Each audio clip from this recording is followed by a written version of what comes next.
in a pleasant manner. That sounded really confrontational. Gently to hand you a gift. It'll be lovely. Now we're going to welcome our next guest, Jennifer Thomas, the Services Union Executive President.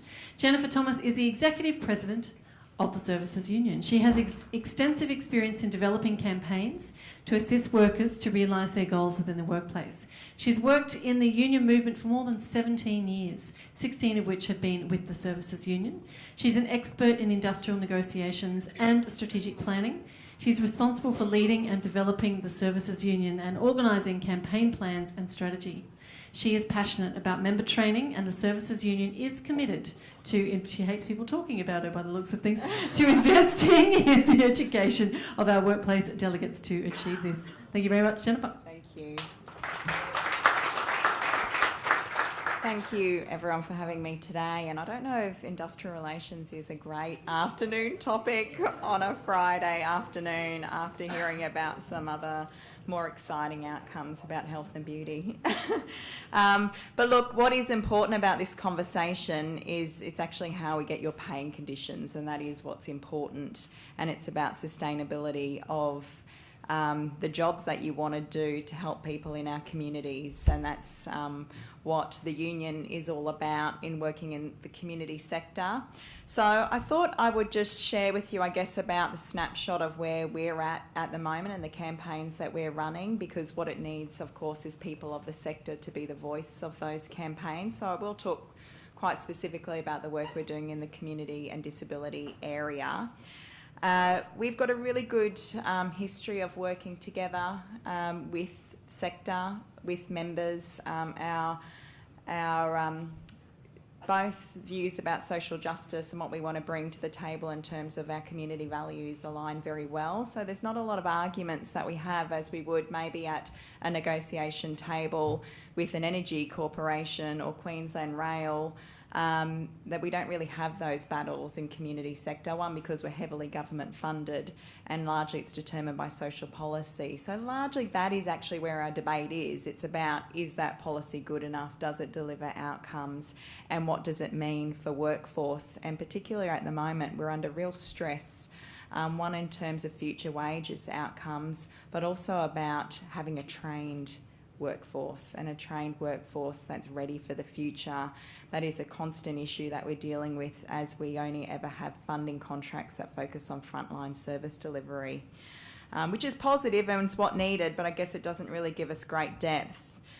So federally at the moment, of course, we're about to go into a federal election, which is likely to be called this weekend. The biggest things that we're focusing on is NDIS.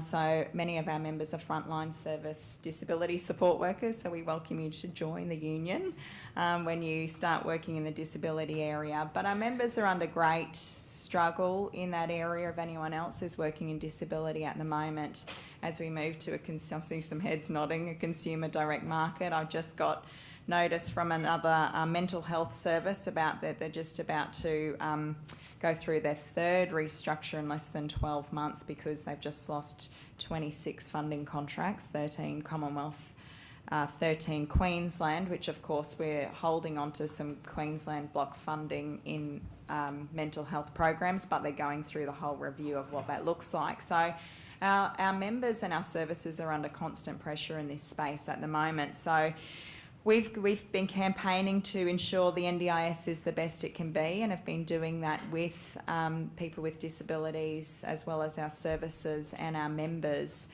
One of the biggest outcomes that we would see is about the capacity to have a trained and an upskilled workforce.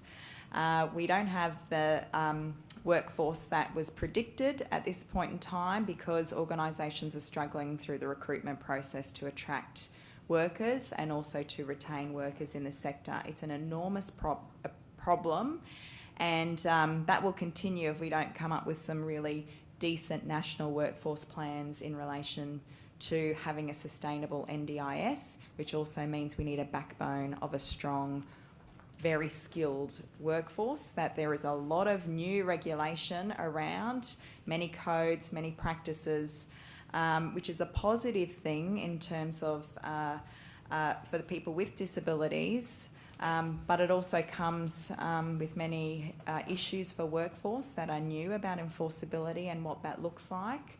And so we need to make sure that we have a constantly trained workforce, which we have looked at establishing a portable training leave scheme that also goes with the worker, which is one of the biggest outcomes we'd like to see from this federal election, and some announcements in relation to that, and also some serious increase to the funding of NDIS, but of course also mental health, which is really facing a funding cliff at the moment. And if we don't get it right, it actually means more people become homeless in our communities, and that's the next pressure, of course, and of course on our emergency services systems.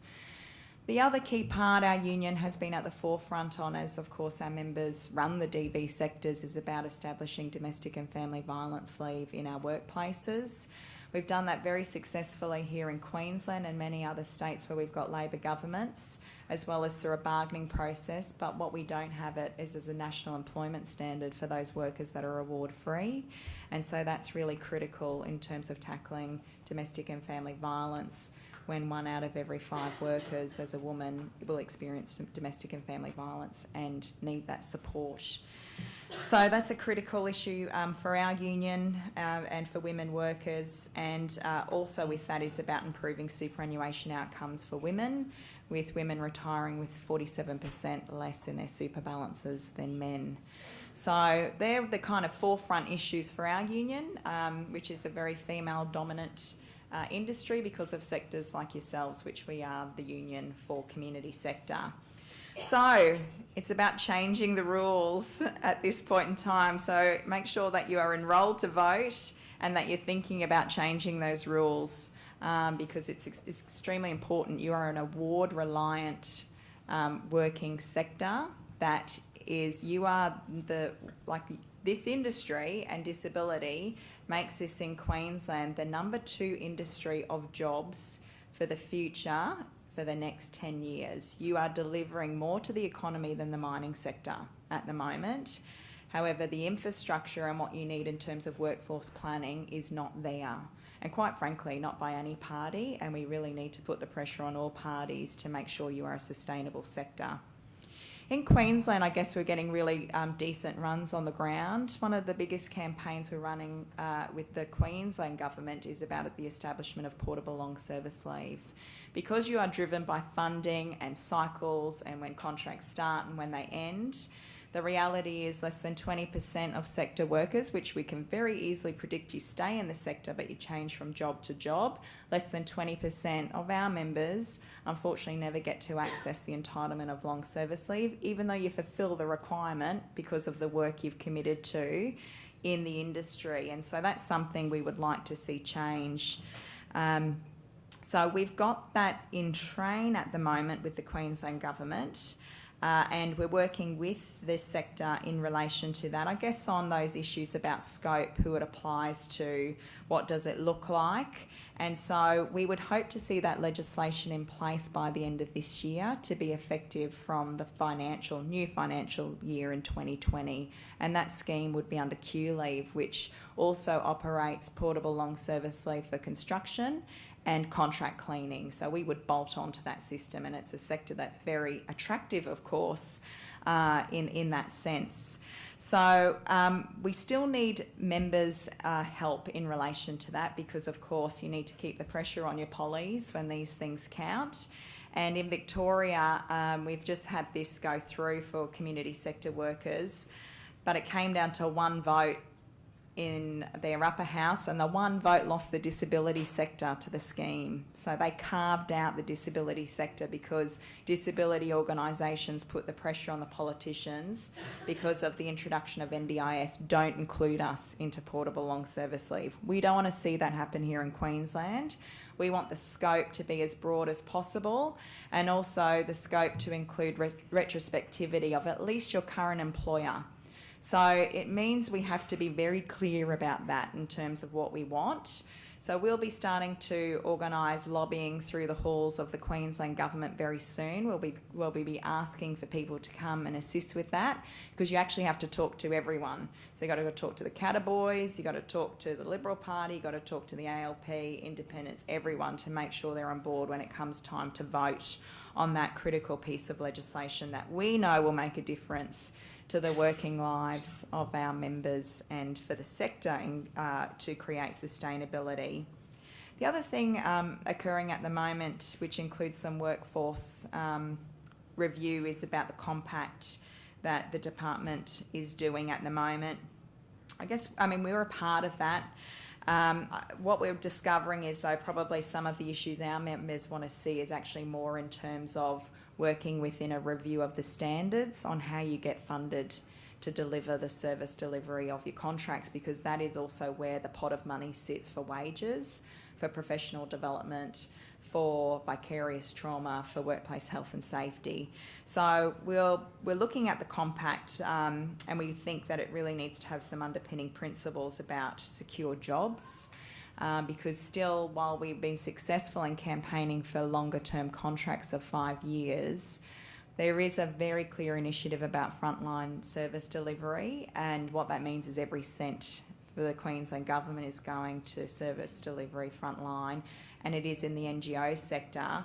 But what that means is all of our industrial standards kind of gets compromised when you roll that out with your bucket of money.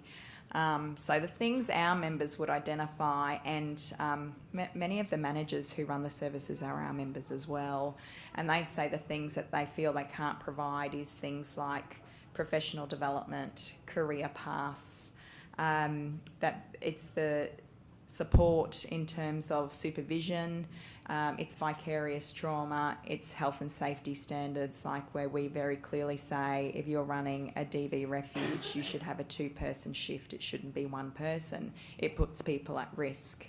But all those things go out the door when everything comes down to the last cent. And so these standards haven't been reviewed since 2015, and I've had some positive advice today that the government are going to look at them, really because they're hearing our voices on this matter, that these standards need to be reviewed. And that's where we would like to see, I know we all supported outcome-focused tendering kind of processes, but the reality is it's workers that have really felt the cost shift again in terms of trying to do their job. Stu, my colleague in the room, for our big services now, when we deal with executives and HR officers, they come from Rio Tinto, they come from Suncorp. They're not from the sector anymore. That's the reality. And so when I talk to government, I'm talking about how are we ever training up someone who starts as a social worker, who I want to potentially see get those commercial skills to end up running a service and a program, who's got the values, because they're few and far between as we kind of progress. So what, in that procurement process where very clearly our state governments tender their work out because it's cheaper really for the NGO sector to do it than the state government, where is that nurturing, where is that plan that also goes with a clear line of investment to say that is the right outcome for the delivery of services? But in that funding, we also acknowledge that we have to train, we have to develop all of those workers to have a sustainable career, because particularly in disability, as I said, either you're from a mining background, you're from the army, or you're from Suncorp, is everyone who I'm talking to. And of course you apply business models. I mean, they are the commercial skills when we have executives and accountants running all of our services, and rightly so, we absolutely need those commercial skills, but it does change outcomes in terms of what community outcomes we want to achieve as well. And it's a different conversation when we're talking about how we're restructuring a business to meet those costs. That requires ongoing conversation, and we need to make sure we have worker voice in that conversation.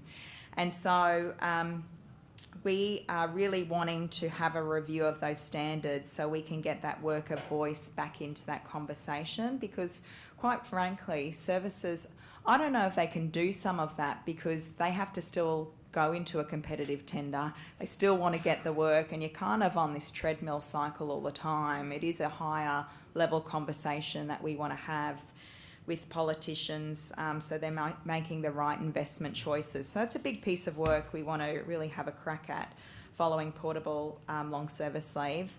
And I know a really easy thing we've been trying to crack with your department at the moment in Queensland is something simple, which they say 5-year contracts should allow us to provide more permanent jobs. That was the big win. We'd get the more permanent jobs if we had longer funding term contracts.